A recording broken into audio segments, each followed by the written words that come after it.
Lisa is in Bournemouth. Lisa works, but she works in London, and she asked, I'm an IT project manager, and I've been doing that for 5 years, and I really want to take 6 months off, but I hear from some people leaving a gap on my CV won't look good. What do you recommend I do? Lisa, in my humble opinion, and I wish Mark was here today because I know I heard this come up literally 2 days ago in a conversation with another candidate who had a number of gaps in their CV. And I think, there's nothing wrong with having gaps in your CV. I just think that it's important to let people know what that gap perhaps was for, or perhaps why you took that time off. So at least if they question it, they understand, and rather than having second guessing.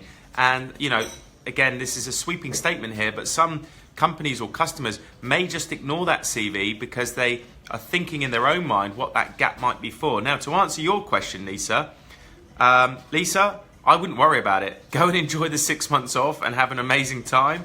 And I'm a firm believer, if you're great at your job and you're good at your job, it won't be an issue. And I think you put in the email there a little bit more detail. You were taking 6 months off to go traveling around Asia.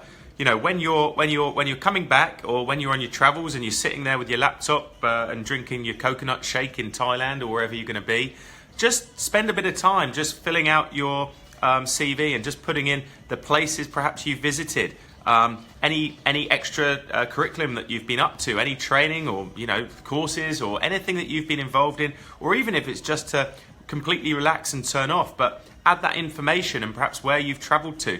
And I think it's great to show a little bit of that on your CV, and it would certainly interest me because I love people who have traveled and are cultured and understand what's going on in the world. So Lisa, my answer, and I'm sure Mark would have said the same today, is just go for it, enjoy it, and if you believe in yourself and you're a great IT project manager, and I've seen your CV before, then you'll be in no problem to get a job when you get back. So don't worry about that.